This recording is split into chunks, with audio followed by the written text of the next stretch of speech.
Bismillahirrahmanirrahim. Assalamualaikum dear students. I am Yasmin Mukhtar and today the topic of our discussion is carbon dating. So carbon dating एक बहुत ही interesting और informative topic है. आपके जितने भी competitive exams हैं ऐसा टॉपिक है जिसमें बहुत सारे क्वेश्चंस बनते हैं.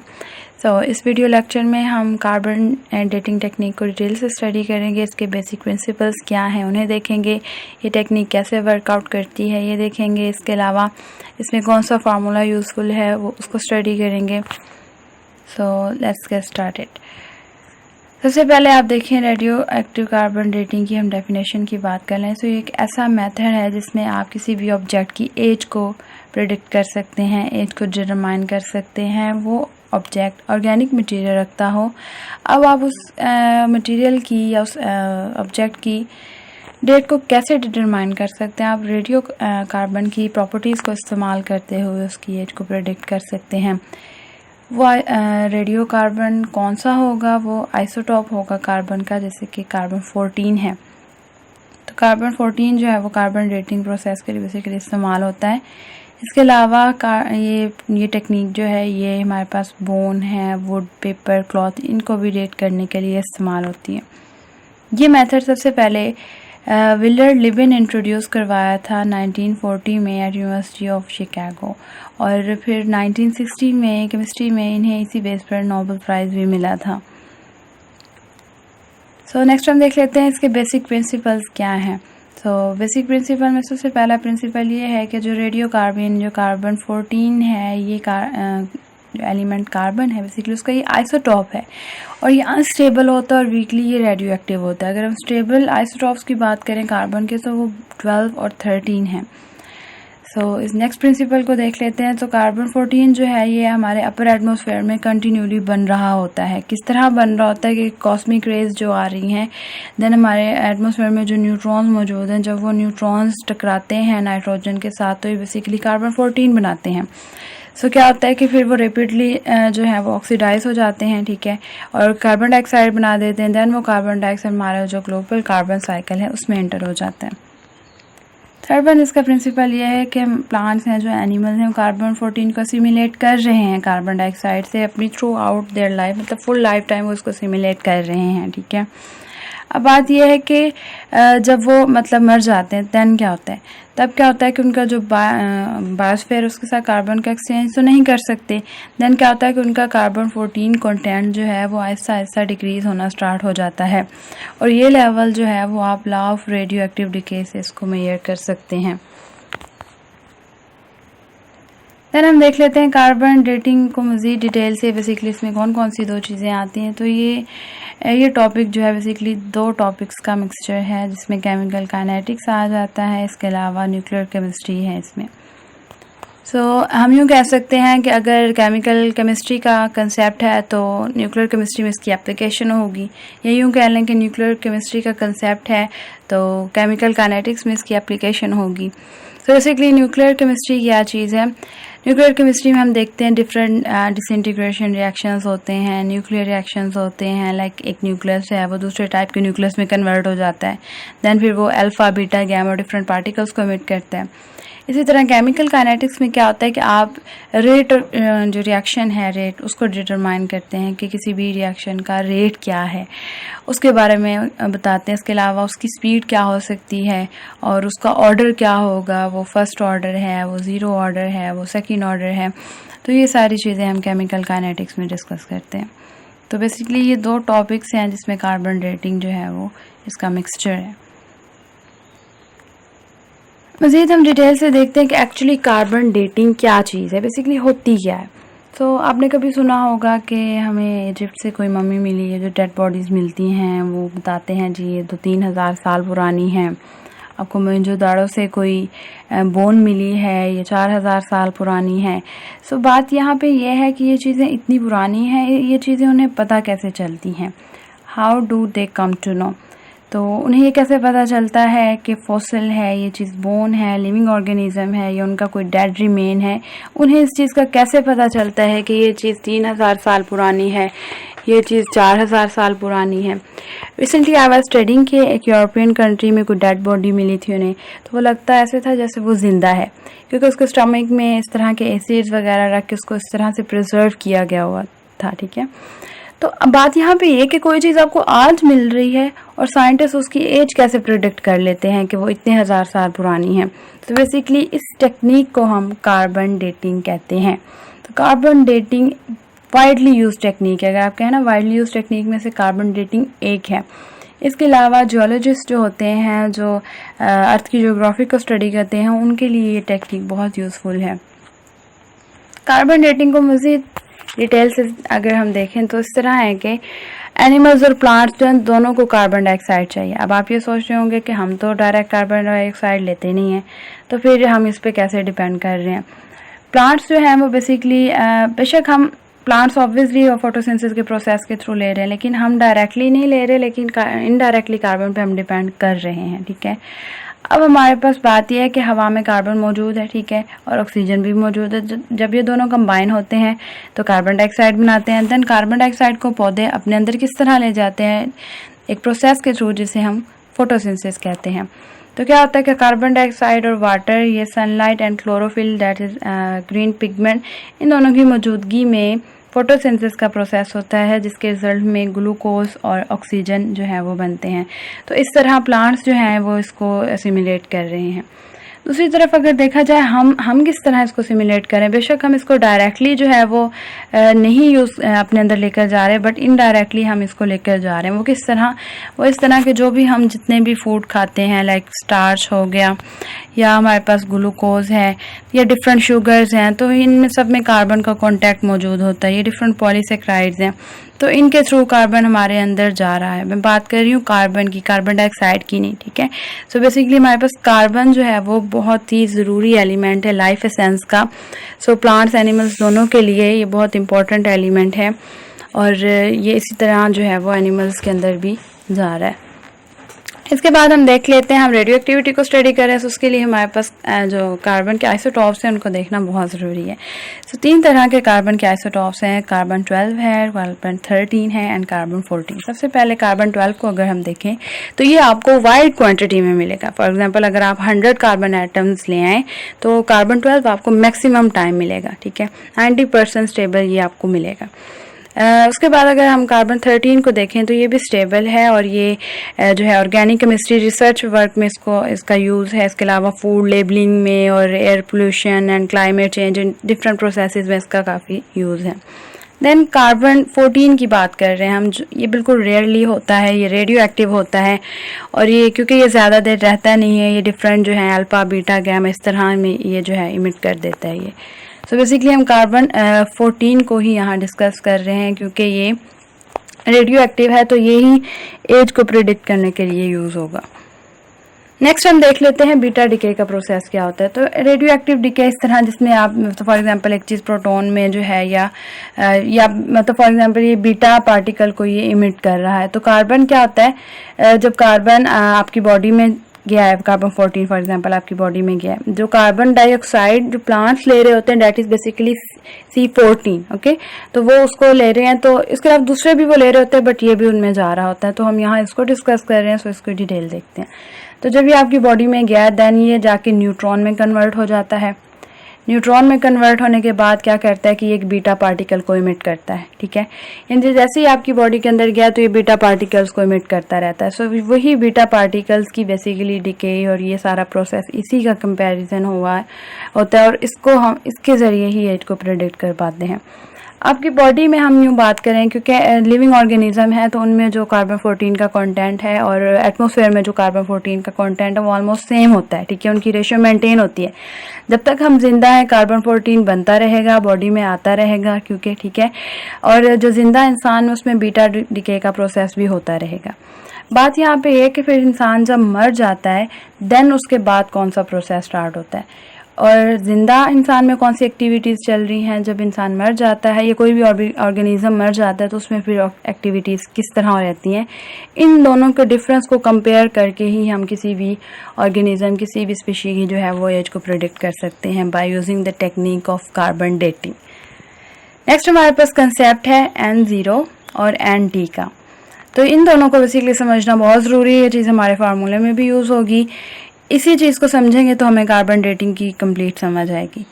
सबसे पहले हम देख लेते हैं N0 क्या होता है। N0 में ये है कि कितनी एक्टिविटी एक ऑर्गेनिज्म में चल रही है जो अभी तक जिंदा है, ठीक है, कि कितनी एक्टिविटी चल रही है कार्बन 14 को नाइट्रोजन 14 में कन्वर्ट करने में, ठीक है। लेकिन ये है कि जब इंसान मर जाता है तो फिर कार्बन 14 जो है वो अंदर तो उतना रहता है, लेकिन क्या होता है कि आहिस्ता आहिस्ता ग्रेजुअली जो है वो डिक्रीज होना स्टार्ट हो जाता है। कार्बन 14 आपकी बोन्स में है, ये बॉडी के डिफरेंट पार्ट्स में मौजूद है। वो डिक्रीज क्यों हो रहा होता है? क्योंकि जब आप मर जाते हैं तो बाहर से तो कोई कार्बन 14 आ नहीं रहा है, अंदर वाला जो है वो आहिस्ता आहिस्ता डिक्रीज होना स्टार्ट हो जाता है, ठीक है। इसी तरह NT जो है that is how much activity working in dead organism, ठीक है। वो हम लिविंग की बात कर रहे थे कि कितनी उसमें चल रही है, अब यहाँ पे बात हो रही है कि डेड ऑर्गेनिज्म में कितनी एक्टिविटी चल रही है, ठीक है। जब इंसान मर गया है तो हमें कैसे पता चलता है कि उसमें अभी कितनी एक्टिविटी चल रही है? तो ये चीज़ डिपेंड करती है कि उसको मरे हुए कितना अरसा हो गया, ठीक है। इसके बाद हम देख लेते हैं जो न्यूक्लियर रिएक्शंस हमारे पास होते हैं वो तकरीबन फर्स्ट ऑर्डर होते हैं सारे, ठीक है। तो मरी हुई चीज़ों की जितनी भी एक्टिविटी होती है हम उनको ज़िंदा चीज़ों से कंपेयर करते हैं और फिर देखते हैं कि फिर इन दोनों में कंपैरिजन करके फिर पता चलता है कि कितना टाइम हो गया इस चीज़ को। यहाँ पे आप ये देख सकते हैं कॉस्मिक रेज जो सन और स्टार्स वगैरह से आती हैं स्पेस में, तो न्यूट्रॉन्स प्रोड्यूस होते हैं हमारे एटमॉस्फेयर में, वो नाइट्रोजन से टकराते हैं तो कार्बन 14 को बनाते हैं। देन कार्बन 14 आपको मैंने बताया था जो CO2 जो प्लांट्स ले रहे हैं वो कार्बन 14 फॉर्म में होता है, तो वो प्लांट्स ले रहे हैं, प्लांट्स के थ्रू एनिमल्स में जा रहा है, तो ये एक कंप्लीट साइकिल चलता रहता है। इसके अलावा हम नेक्स्ट जो है हम इस रिएक्शन को अच्छे से समझ लेते हैं। मैंने अभी आपको बताया कि हवा में नाइट्रोजन मौजूद है, ऐसे ही है, तो हवा ये हाईली स्टेबल है नाइट्रोजन। तो इसमें क्या होता है कि हमारे पास 7 इलेक्ट्रॉन है, 7 प्रोटॉन है और 7 ही न्यूट्रॉन्स हैं। तो जब क्या होगा हवा में मौजूद नाइट्रोजन जो हैं, ठीक है, नाइट्रोजन जब ये क्योंकि जो कॉस्मिक रेडिएशन से क्या होता है जो सन से आने वाली रेडिएशंस हैं ये हाईली जो है एनर्जी प्रोटॉन्स होते हैं और ये क्या करते हैं ये स्पेस में मूव आउट करते हैं जैसे जितनी लाइट की स्पीड हो उस हिसाब से, और ये सन से ओरिजिनेट होते हैं और इस तरह ये इनका प्रोसेस होता है। क्योंकि क्या होता है कि न्यूक्लियर रिएक्शंस वहाँ पे हो रहे होते हैं तो उन न्यूक्लियर रिएक्शंस की वजह से न्यूट्रॉन्स मिल रहे होते हैं, तो अब वो वाले न्यूट्रॉन्स इस नाइट्रोजन से आके टकराएंगे। जब वो इनसे टकराएंगे तो ये कार्बन 14 में कन्वर्ट हो जाएंगे और साथ में एक प्रोटॉन को इमिट कर देंगे। जैसे न्यूट्रॉन टकराता है तो एक प्रोटॉन को वहाँ से निकाल देता है और ख़ुद वहाँ जाकर बैठ जाता है, ठीक है। प्रोटॉन कम हुए तो एक एक्स्ट्रा इलेक्ट्रॉन भी जो है वो खुद ही निकल जाएगा, ठीक है। वो किस तरह से, क्योंकि अगर न्यूक्लियस में कोई प्रोटॉन कम ज़्यादा हुआ तो इलेक्ट्रॉन खुद ही निकल जाते हैं, उन्हें निकालने की अलग से हमें ज़रूरत नहीं पड़ती। तो यहाँ बेसिकली हुआ क्या है कि आपके पास जो नाइट्रोजन था उसको हमने कार्बन में कन्वर्ट किया। सो पहले इसके पास थे 7 इलेक्ट्रॉन, 7 प्रोटॉन और 7 ही न्यूट्रॉन। देन इसके पास 6 इलेक्ट्रॉन रह गए और 6 प्रोटॉन रह गए और 8 न्यूट्रॉन हुए। मतलब ये कि एटॉमिक मास में कोई फर्क नहीं आया, बस प्रोटॉन चेंज हुए हैं। सो कार्बन 14 जो है देन ये प्लांट्स, ह्यूमंस एंड डेड और डिफरेंट डिकेइंग बॉडीज में इस तरह ये फ्लो में जाता है। इसी तरह हम देख लेते हैं कि फिर जो लिविंग कोई पर्सन है तो उसमें डिके कैसे जा रही है ये सारा प्रोसेस, या डेथ के बाद कार्बन 14 कम होने लगेगा, ये किस तरह से होता है। देन आप ये देखें कार्बन 14 है, कार्बन 14 हमारे पास जो है वो जैसे बॉडी फॉर एग्जांपल बॉडी के अंदर कार्बन अगर गया है तो वो नाइट्रोजन में कन्वर्ट होना स्टार्ट हो जाता है और कंटिन्यूसली बीटा पार्टिकल्स को इमिट कर रहा होता है, ठीक है। तो ये प्रोसेस चल रहा होता है कि आप जब लाइव हैं तब कैसे एक्टिविटी वर्कआउट कर रही है और जब कोई पर्सन मर चुका है तब कैसे एक्टिविटी हो रही है। सो बेसिकली जो हमारे पास न्यूक्लियर रिएक्शंस होती हैं फर्स्ट ऑर्डर होते हैं। यहाँ आप डायग्राम में समझ सकते हैं इस प्रोसेस को मज़ीद डिटेल से। लाइक ये रेज आ रही हैं कॉस्मिक रेज, और हवा में वो कॉस्मिक रेज की वजह से न्यूक्लियर रिएक्शन हो रहे हैं वहाँ पे सन में, और वहाँ से न्यूट्रॉन्स इमिट हो रहे हैं। तो न्यूट्रॉन्स जो हैं जब ये नाइट्रोजन के साथ टकराएंगे तो क्या होगा, देन ये कार्बन 14 प्रोड्यूस करेंगे। अब ये कार्बन 14 बाय CO2 ये डिफरेंट प्रोसेसेस के ज़रिए ये प्लांट्स में जाएगा। ये चीज़ ग्रास में आप देख सकते हैं, उन्हें एनिमल खा रहे हैं, तो डिफरेंट ये इस तरीके से इनमें जा रही है। देन क्या हो रहा है कि अब ये जो वुड है जो ट्री के नीचे दिखाई गई है, इसके ज़रिए भी कार्बन 14 ऑब्वियसली इसमें है तो इसमें भी जा रहा है। इसी तरह ये एनिमल का डेड रिमेन जो है इसमें भी है।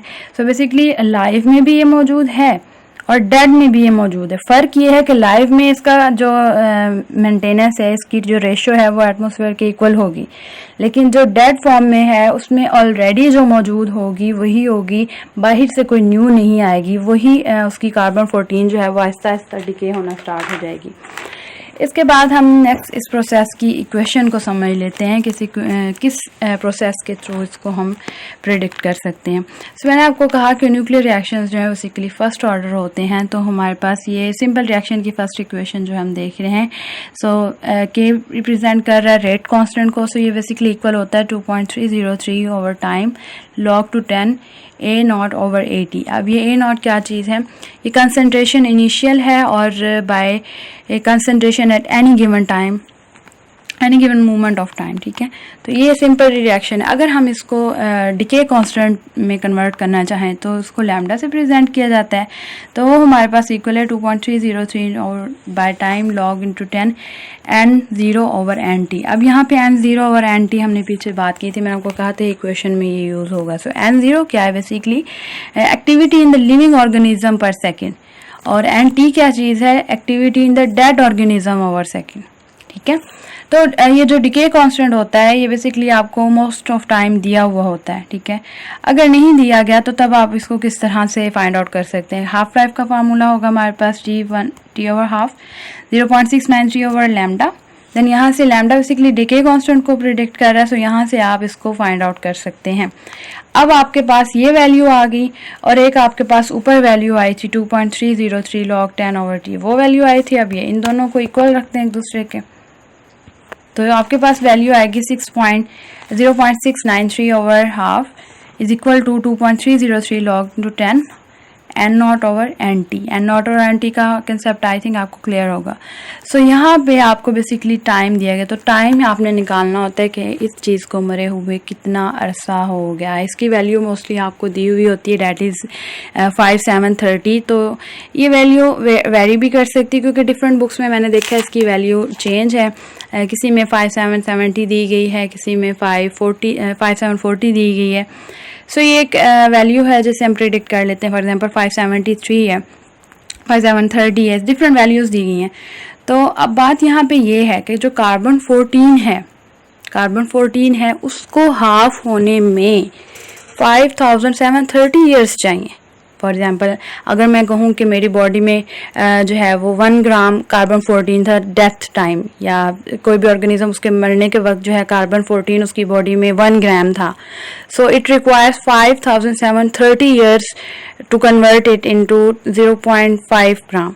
0.5 ग्राम इसको कन्वर्ट होने में 5730 ईयर्स लगेंगे, ठीक है। तो इसी वजह से जो है वो कार्बन को डेट किया जा सकता है, इसी वजह से इस टेक्निक को कार्बन डेटिंग कहा जाता है। यहाँ पे आप देख सकते हैं कार्बन 14 है, इसकी डिफरेंट आइसोटॉप्स जो हैं वो प्लांट्स में भी जा रहे हैं, एनिमल्स में भी जा रहे हैं, डिफरेंट लिविंग ऑर्गेनिजम्स उन्हें ऑब्जर्व कर रहे हैं। इसके अलावा आप यहाँ पे देखिए एनिमल मर गया, उसकी डेथ पे क्या था, कार्बन 14 100% उसके पास मौजूद था। देन कितना गैप आया, मैंने आपको बताया 5730 ईयर्स, तो देन उसका हाफ रह गया। ऐसे ही जैसे मैंने कहा मेरे अंदर 1 ग्राम था मरते वक्त, तो जब डेड था तो 0.5 ग्राम रह गया। इसी तरह यहाँ देखें तो 50% इसका रह गया। उसके देन 11460 ईयर्स के बाद क्या हुआ, 25% रह गया। देन 17190 ईयर्स के बाद 12.5% रह गए, यानी कि मरने के 17190 ईयर्स के बाद भी इसमें 12.5% कार्बन 14 मौजूद होगा। तो ये टेक्निक है बेसिकली, इसीलिए ये इम्पॉर्टेंट है क्योंकि इससे आप इसकी किसी भी ऑर्गेनिज्म की जो आपको इतने हज़ारों साल बाद भी मिले, आप उसकी एज को कैसे प्रेडिक्ट कर सकते हैं। सो बेसिकली टेक्निक ये थी कि इस तरह प्रेडिक्ट कर सकते हैं। यहाँ पे एक समरी दी गई है इस पूरे प्रोसेस की कि कॉस्मिक रेज जो सन से आ रही हैं, ठीक है, अब अपर एटमॉस्फेयर में मौजूद होती हैं, न्यूट्रॉन्स आ रहे हैं तो वो नाइट्रोजन से टकराते हैं तो कार्बन 14 बनाते हैं, साथ में प्रोटॉन को इमिट करते हैं। तो जो कार्बन 14 होता है वो क्या होता है, ऑक्सीडाइज करता है, ऑक्सीजन के साथ मिलता है तो वो कार्बन डाइऑक्साइड बना देता है। प्लांट्स जो है फोटोसिंथेसिस के अमल के जरिए कार्बन डाइऑक्साइड को अपने अंदर ले जाते हैं और कार्बन 14 की जो रेशियो इनके अंदर है और एटमॉस्फेयर में वो ऑलमोस्ट इक्वल रहती है। अब वो क्या हो रहा है कि ये प्लांट्स से एनिमल्स में जा रहा है, ठीक है, फूड जो हम खा रहे हैं फूड चेन के थ्रू उनमें जा रहा है। इसके अलावा ये देखें ये वुड में भी, यानी इनके अंदर भी स्टोर है, हमारे अंदर भी। जब अब देखें वुड अगर कोई चीज़ प्लांट से रिलेटेड है तो उनमें भी ऑब्वियसली कार्बन 14 है। अगर उस चीज़ को एनिमल से सिमिलेट कर रहे थे तो इनमें भी कार्बन 14 है। तो क्या होगा कि जब ये मर जाएंगे तो फिर इनका जो डिकेइंग प्रोसेस है या बीटा रेडिएशन जो इमिट कर रहे थे वो रुक जाएगा वहीं पे, क्योंकि बाहर से कोई कार्बन 14 आ नहीं रहा है तो अंदर वाला जो है वो आहिस्ता आहिस्ता डिके होना स्टार्ट हो जाता है। सो कार्बन 14 है, ठीक है, ये नाइट्रोजन 14 में कन्वर्ट होने लग जाता है और बीटा पार्टिकल्स को इमिट करने लग जाता है, ठीक है। तो क्या होता है कि फिर आहिस्ता आहिस्ता ये डिक्रीज होने लग जाता है और फिर इस तरह आप ये वैल्यू और लिविंग ऑर्गेनिज्म में मौजूदा जो है उस वैल्यू को कंपेयर करते हुए किसी भी ऑर्गेनिज्म की एज को प्रिडिक्ट कर सकते हैं। आई होप आपको ये लेक्चर क्लियर होगा। कार्बन डेटिंग जो है एक इंटरेस्टिंग टॉपिक था और अगर फिर भी आपको कोई क्वेश्चन है तो आप कमेंट बॉक्स में पूछ सकते हैं। Thank you so much for listening, and if you like the video then give a huge thumbs up and also subscribe this channel. Thank you so much for listening. Allah Hafiz.